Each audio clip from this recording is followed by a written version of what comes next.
Book bytes में स्वागत है। आज हम ना एक बहुत ही खास किताब के हिंदी वीडियो सारांश को देख रहे हैं। डेल कार्नेगी की क्लासिक है how to win friends and influence people. हाँ बिल्कुल। ये सिर्फ एक किताब नहीं है बल्कि मानवीय रिश्तों को समझने की एक कुंजी जैसी है। हमारा मिशन ये है कि इस सारांश से वो तकनीकें निकालें जो वाकई काम करती हैं, जिन्हें हम अपनी रोजमर्रा की जिंदगी में इस्तेमाल कर सके ताकि रिश्ते बेहतर बने और हम ज्यादा प्रभावी हों। बिल्कुल। और देखिए, कमाल की बात यह है कि ये किताब लगभग 1 सदी पुरानी है, पर इसके सिद्धांत आज भी उतने ही कारगर हैं। सच में? हाँ, क्योंकि ये इंसान के मूल स्वभाव पर आधारित हैं। हमारी इच्छाएं, हमारे डर, जरूरतें, ये सब तो वही है ना। इसीलिए वक्त की कसौटी पर एकदम खरे उतरे हैं। सही कहा। तो चलिए सबसे पहले देखते हैं लोगों से व्यवहार करने की वो बुनियादी तकनीकें जो सारांश में है। पहली और शायद थोड़ी मुश्किल भी, आलोचना न करना, निंदा न करना। अक्सर हमारी पहली प्रतिक्रिया यही होती है ना? सारांश कहता है कि भाई आलोचना करने के बजाय ये समझो कि सामने वाले ने वैसा क्यों किया होगा। हाँ, ये बहुत जरूरी पॉइंट है। देखिए, आलोचना से ना लोग अक्सर डिफेंसिव हो जाते हैं, बचाव करने लगते हैं। हाँ बिल्कुल। सहयोग नहीं करते फिर। तो जब हम आलोचना से बचते हैं तो एक तरह का सुरक्षित माहौल बनता है। अच्छा। जहां लोग अपनी बात शायद ज्यादा खुलकर रख पाएं। हाँ। इसका मतलब ये नहीं कि गलत को सही कहें, पर बात कहने का तरीका जरूर बदल सकते हैं। रचनात्मक प्रतिक्रिया बिल्कुल अलग चीज है आलोचना से। बिल्कुल सही कहा आपने। अच्छा, दूसरी तकनीक है सच्ची प्रशंसा करना, और यहाँ जोर सच्ची पर है, चापलूसी नहीं। हाँ, सच्ची। लोगों में जो वाकई अच्छा है उसे ईमानदारी से सराहें। ये सच्ची प्रशंसा एक टॉनिक की तरह काम करती है। सच में ये लोगों को ना सिर्फ अच्छा महसूस कराती है बल्कि प्रेरित भी करती है। और इससे क्या होता है? सकारात्मक व्यवहार को बढ़ावा मिलता है। जब किसी के अच्छे काम को पहचान मिलती है तो वो उसे दोहराना चाहता है, जाहिर है। और तीसरी बुनियादी बात बताई है दूसरों में सच्ची दिलचस्पी लेना। हाँ, मतलब सिर्फ ऊपरी तौर पर नहीं बल्कि सच में ये जानने की कोशिश करना कि सामने वाले के लिए क्या मायने रखता है, उनके अनुभव क्या हैं। ये बहुत जरूरी है। ठीक है, ये तो हो गई कुछ बुनियादी बातें। अब अगर हम चाहते हैं कि लोग हमें पसंद करें तो सारांश में इसके लिए भी कुछ तरीके हैं।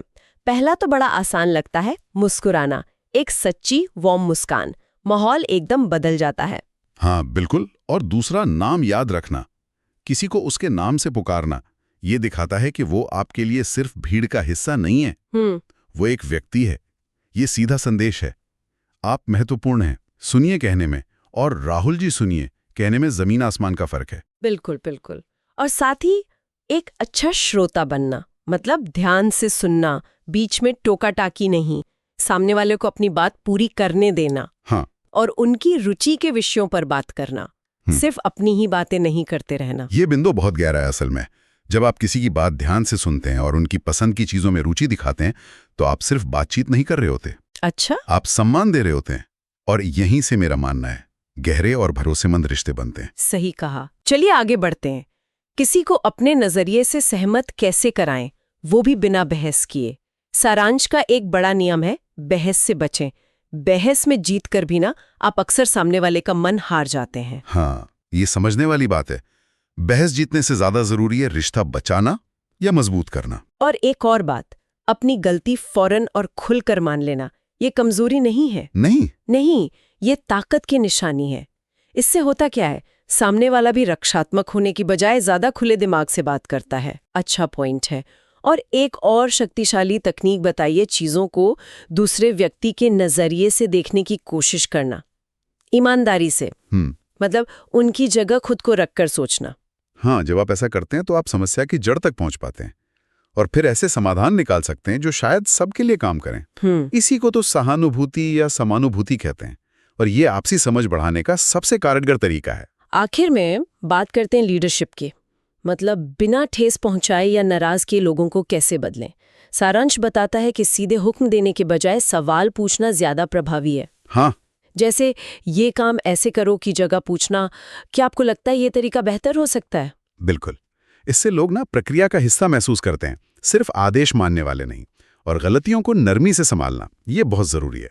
सबके सामने आलोचना करने से तो मनोबल टूट जाता है। हाँ, वो तो है। बेहतर है निजी तौर पर बात करें और सुधार पर ध्यान दें, ना कि सिर्फ गलती पर। और ये भी कि सुधार की सराहना करना ना भूलें, चाहे वो कितना भी छोटा क्यों ना हो। हाँ, किसी को अच्छी प्रतिष्ठा देना मतलब ये जताना कि आप उनसे अच्छे काम की उम्मीद करते हैं, अक्सर उन्हें उस उम्मीद पर खरा उतरने के लिए प्रेरित करता है। बिल्कुल। जैसे मान लीजिए मैनेजर टीम के सामने किसी एक सदस्य की अच्छी रिपोर्ट की तारीफ करे तो ना सिर्फ उस सदस्य का हौसला बढ़ता है बल्कि बाकी लोग भी प्रेरित होते हैं। एक सकारात्मक माहौल बनता है उससे।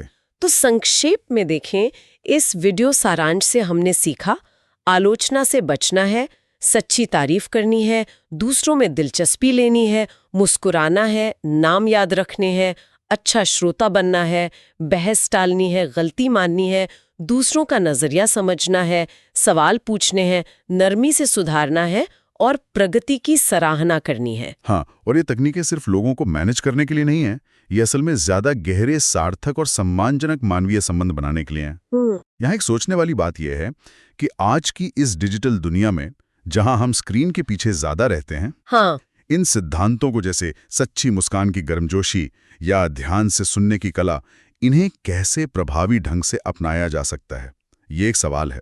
ये वाकई सोचने वाला सवाल है। इस पर जरूर सोचिएगा। बुक बाइट्स में आज के लिए इतना ही। उम्मीद है इस चर्चा से आपको कुछ उपयोगी विचार मिले होंगे।